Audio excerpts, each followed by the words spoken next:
Hello everyone. So today we'll be discussing solutions topic. Liquid solutions की बात करेंगे. तो सॉल्यूशंस का बेसिक मीनिंग हमको पता ही है. So solution is a homogeneous है. it's a homogeneous mixture of two or more things. Usually we refer to this as a mixture of solute and solvent. ठीक है, यूजुअली ऐसे ही रेफर करता है.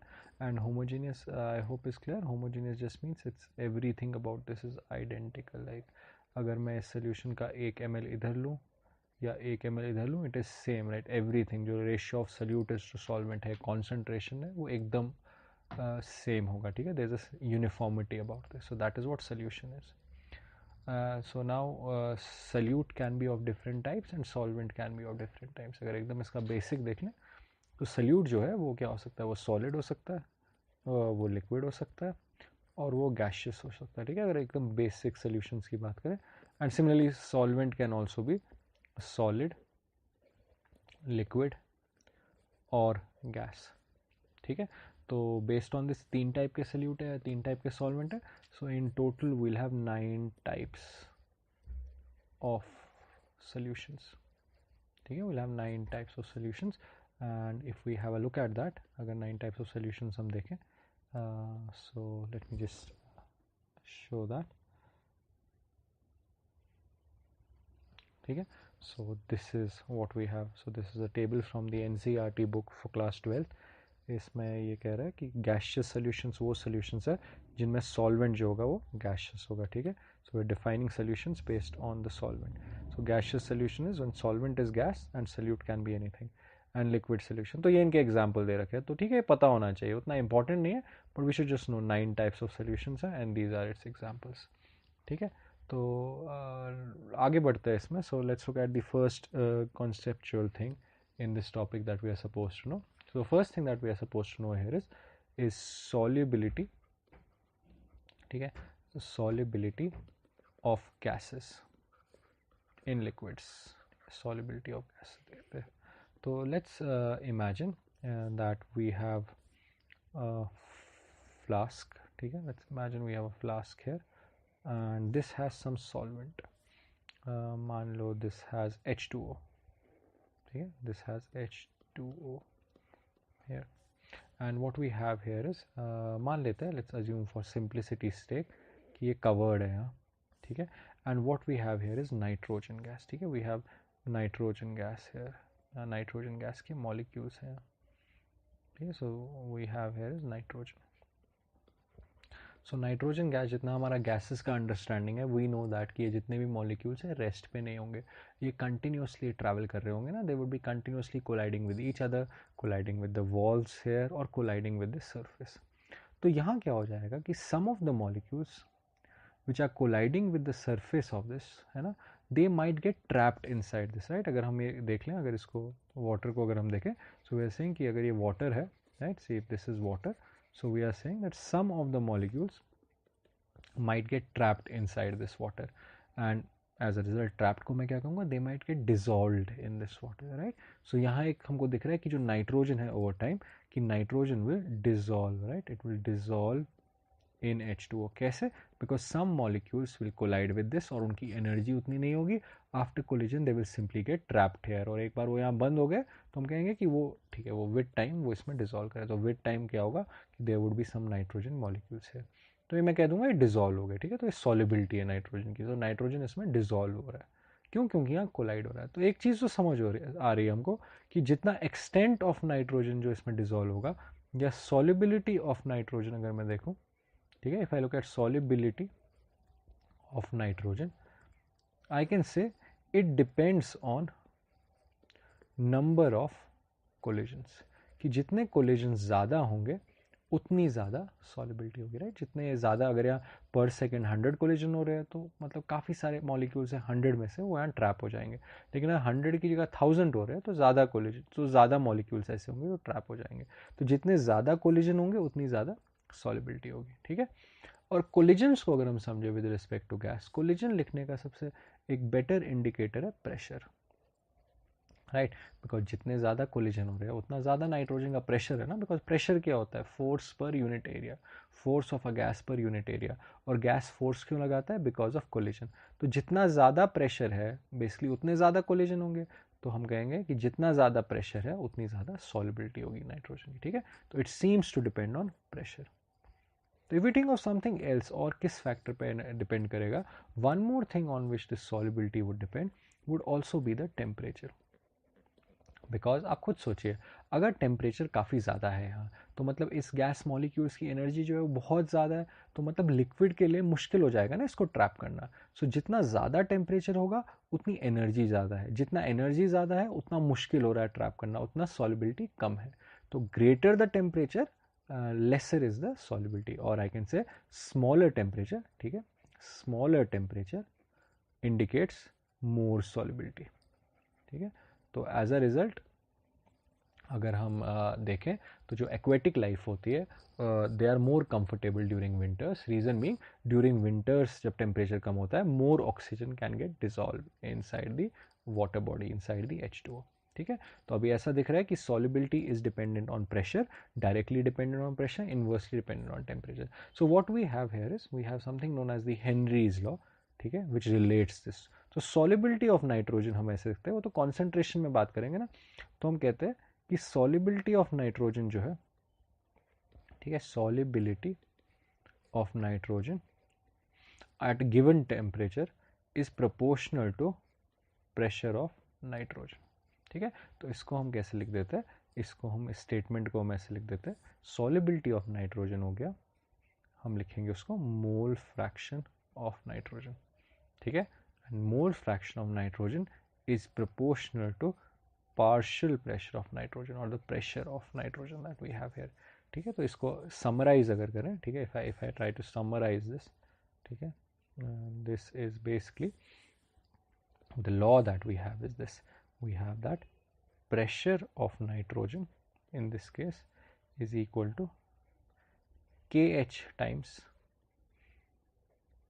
the mole fraction of nitrogen, ठीक है। so this is the relationship we have, ठीक है, this is known as Henry's law, ठीक है, Henry's law, and this is Henry's constant। तो हेनरीज कांस्टेंट जो है वो डिपेंड करता है कि किस सल्यूट और सॉल्वेंट की बात चल रही है, and more importantly Henry's constant depends on temperature, ठीक है। So Henry's constant depends on solute, it depends on solvent, but in this case what is very important, it depends on temperature, right? So अभी हम क्या कह रहे हैं, अभी हम कह रहे हैं कि जैसे टेम्परेचर इंक्रीज होगा, राइट, जैसे टेम्परेचर इंक्रीज होगा सॉल्युबिलिटी जो है वो डिक्रीज होनी चाहिए, वही डिस्कस किया था ना, बिकॉज हमने कहा कि लार्जर टेम्परेचर पे क्या होगा, मॉलिक्यूल्स को ट्रैप करना मुश्किल हो जाएगा, तो जैसे टेम्परेचर इंक्रीज हो रहा है सॉल्युबिलिटी डिक्रीज हो रही है।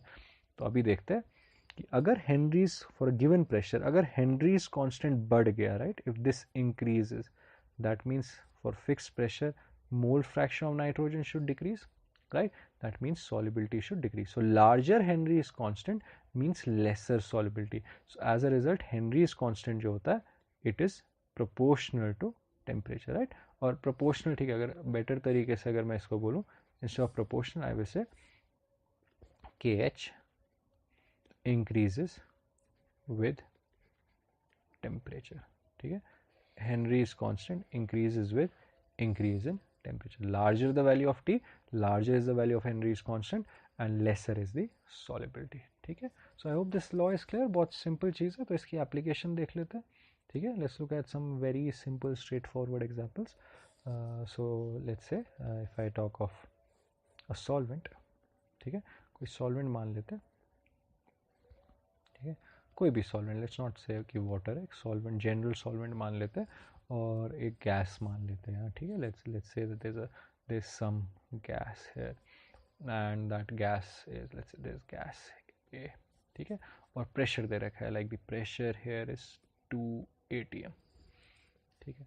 तो अगर हेनरीज कांस्टेंट की जो वैल्यू है, ठीक है, if the value of Henry's constant is 10 to the power 3 atm, we need to find the mole fraction of this gas, ठीक है, जितना भी गैस ए यहाँ डिजोल्व होगा ना, we need to find the its mole fraction, like इसका कितना mole fraction इस सोल्यूशन में होगा। तो हम सिंपली जो हमने लास्ट पेज पे देखा, हम उस रिलेशनशिप को देखें तो हमने क्या कहा कि pressure of A is equal to the Henry's constant for A in this solvent times mole fraction of A, right? So we can simply say mole fraction of A is pressure of A, that is 2 atm divided by 10 to the power 3, so that is 2 into 10 raised to power minus 3, मतलब काफ़ी कम जो है mole fraction होगा, मतलब काफ़ी कम सॉल्बिलिटी होगी।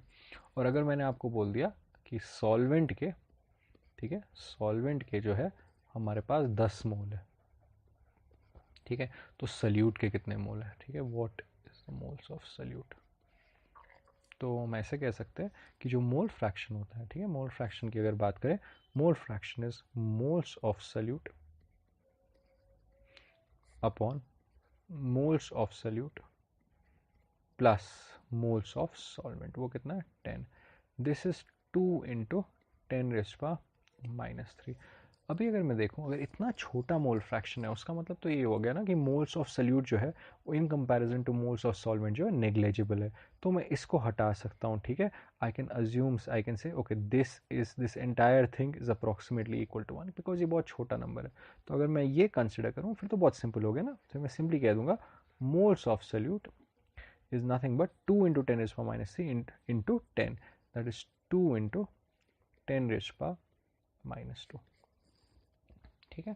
सो I hope this is clear. तो इस पर एक और क्वेश्चन देखते हैं, let's look at one more question, equally simple question, ठीक है। So let's say again we have a flask given to us, ठीक है, एक फ्लास्क दे रखा है ऐसे, और मान लेते हैं H2O है इसमें, ठीक है, दिस इज H2O, और इसके ऊपर जो एयर है, ठीक है, उसका जो प्रेशर है दैट इज लेट्स से 5 atm, ठीक है, this is pressure of air, that's about this. तो हमको ये बता रखा है कि मोल fraction of nitrogen in air, ठीक है, यहाँ नाइट्रोजन भी है, मोल fraction of nitrogen in air is 4/5, ठीक है, एंड हमको अगर दे रखा है at sum under given temperature, if Henrys constant for solubility of nitrogen in H2O is 10 raised to power 5 atm, then how many moles of nitrogen are present, ठीक है, how many moles of nitrogen are present in let's say 10 moles, जैसे पिछले question में गया था 10 moles H2O। तो इसको अगर हम सॉल्व करें तो हमको एक चीज़ सिंपली पहले तो रिलेशनशिप लिख देते हैं, the relationship is simple, we know that pressure of nitrogen, जिस भी गैस की बात चल रही है, is equal to KH times mole fraction of nitrogen.